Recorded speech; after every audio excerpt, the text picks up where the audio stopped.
Welcome to Next Game's Odyssey series. This video covering the Shield JLNM Gogmagog on the Vengeance 15 difficulty. Now during this video, I'm going to go over Gogmagog Vengeance 15 RP farming strategies, and while doing that, you'll be seeing a battle example against Gogmagog on Vengeance 15 that is easily the most challenging Vengeance 15 fight to date. Now the future of the Odyssey series is devoted to Vengeance levels. The higher Vengeance level that you attempt to run on, the more RP that you're going to get, so I felt it important to showcase the differences in these RP levels so that people could best gauge where it is they may take on this new challenging content. Now if you are new to the Odyssey event and would like to know more details about the specific NMs that we are covering in these videos, please check out my videos already covering them in detail earlier in the series. Now let's go ahead and recap our previous Vengeance levels when taking on Gogmagog. On Vengeance 0, I did almost 1400 Alliance DPS and killed him in 3 minutes with Ninja. The boss had approximately 250,000 hit points. On Vengeance 5, we did 912 Alliance DPS and killed him in 10 minutes with Ninja. The boss had approximately 500,000 hit points in this, and it earned us 68 RP. Now on the Vengeance 10 difficulty, it was clear that we were going to need to get back over 1000 Alliance DPS in order to finish that Vengeance 10 level in time. And I did just that with 1006 Alliance DPS and killing him in just under 15 minutes. The boss on this difficulty had approximately 750,000 hit points, and it got us 192 RP. Now for my Vengeance 15 run, it was clear that I wasn't going to be able to finish in time, as I was just able to finish in time on Vengeance 10. So my goal here was to use the same strategies from Vengeance 10 and use Ninja to get the mob to about 25% hit points and pass the most dangerous parts of the fight. I would then re-enter with Red Mage and finish him off. Sadly, this strategy and run did not go at all as planned, but in the end it was successful. Let's go over the things that went well and the things that did not go right at all so we can all learn from these mistakes. So let's start with the job that we start on, Ninja. This is the job that's going to be doing the majority of our damage. Now you don't want to waste time at the start, so just summon Trust, get shadows up, and run within 20 feet of Gogmagog to have him start running towards you. Then run back down the ramp a few feet and get ready for the fight. While your Trust buff you and you quickly buff yourself. You want to make sure to pull Gogmagog away from all of your Trust so that it can only hit you and Matsui P with his AoE abilities. For self buffs, put up Kaka, Yonin, and Myoshu and use Tachi Egha every 3 minutes to lower Gogmagog's defense. Use Matsui P for added MB damage, and Omiya, Kurumoru, Monburo, and Kupipi for cures. If Matsui P isn't available, any other magic burster will do. Now I attempted this run twice on the Vengeance 15 difficulty with Ninja, and my first time I went with the Hishi Gledi combination and spammed Blade Shun for about 600 DPS. Now in that same run, I tried switching to Kanagi Blade He spam, as well as different multi-step skill chains, and the DPS dropped in all of those situations. And I ended up timing out at about 34% hit points remaining. I figured I could do better, so I didn't continue that particular run and prepared for my second attempt. Now it was my hope at the time that switching to a Hishi-Hitaki combination for the second attempt would lead to higher overall DPS due to my increased attack, and get me closer to that 25% hit point number that I was hoping for in run 1.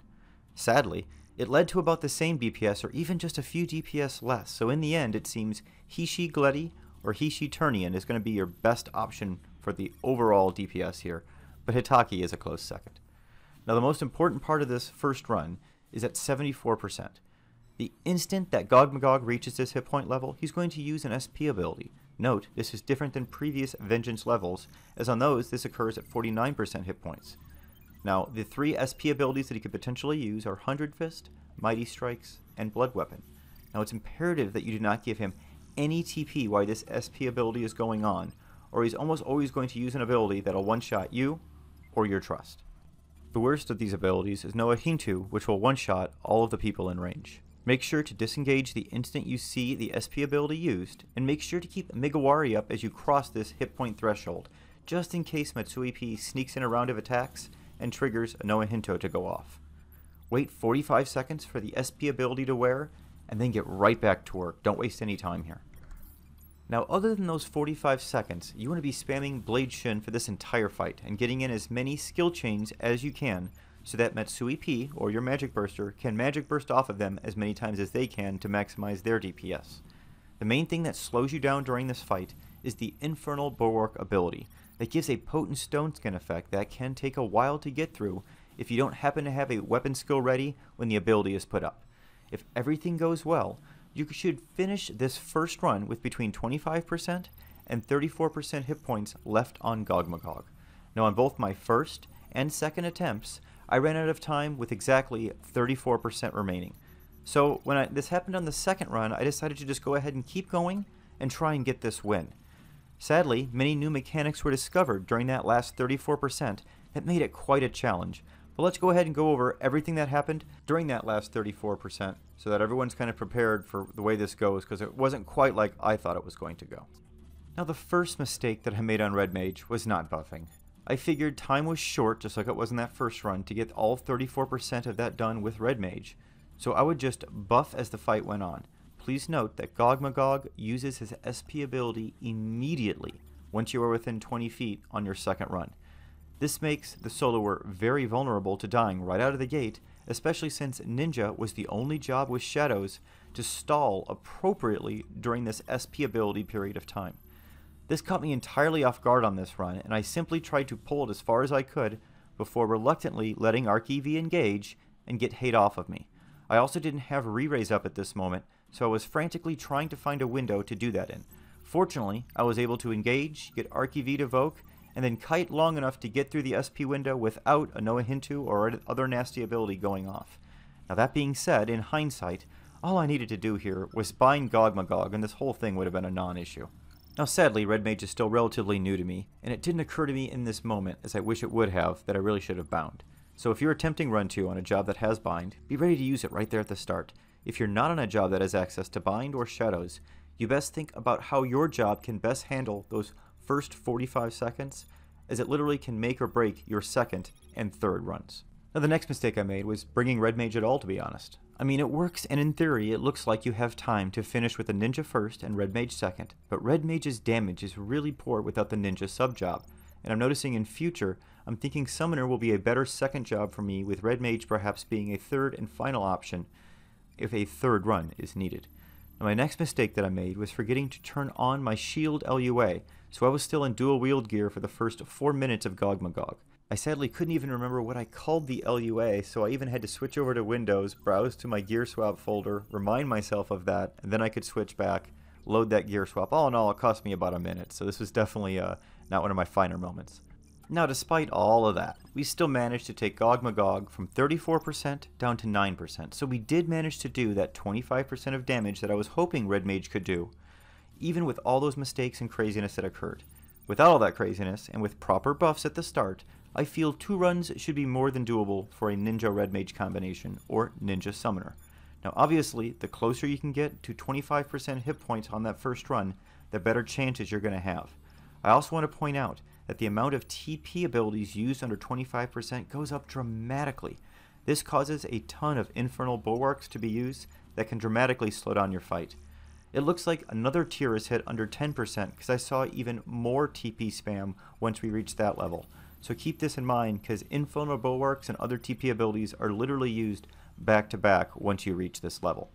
So since we still had 9% to take on, let's go ahead and move on to our third run, where I almost threw all of this hard work away. For reasons that I at this time can't really fathom, I thought Dragoon would be the best job to take away that last 9% of hit points.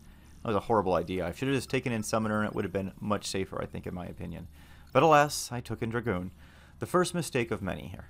So, as I stated before, it seems that Gogmagog will SP the instant someone gets within 20 feet of him on Run 2. Well, on Run 3, that same thing is true. Now, I had thought ahead of time this might be the case, so I summoned ArcHM and Gesho to hopefully Shadow Tank through this SP ability. Sadly, I couldn't leave them engaged, or they would feed him too much TP through their melee attack, so I could only give them a moment to buff themselves, get hate, and then I had to disengage.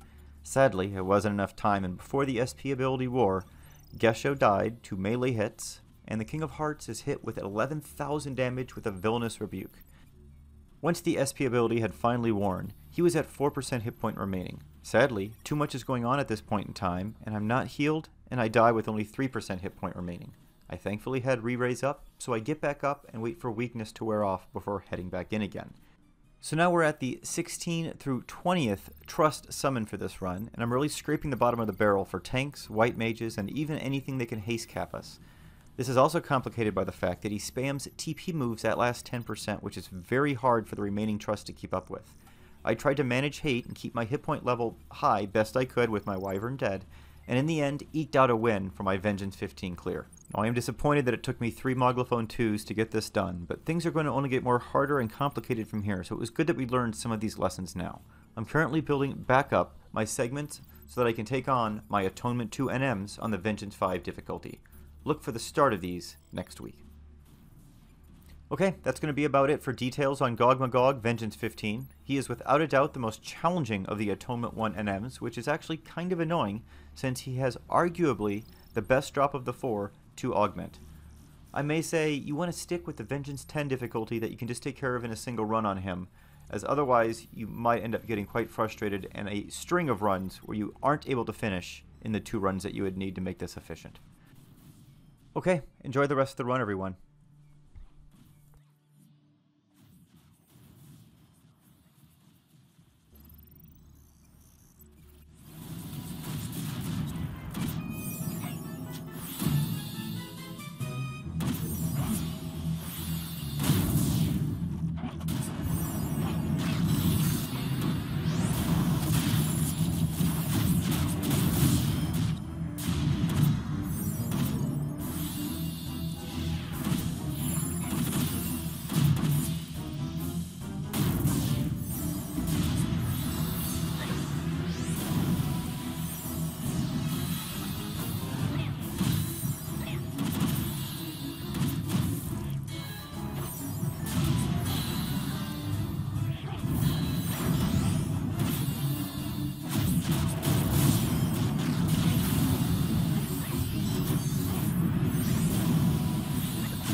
Whew, that was close.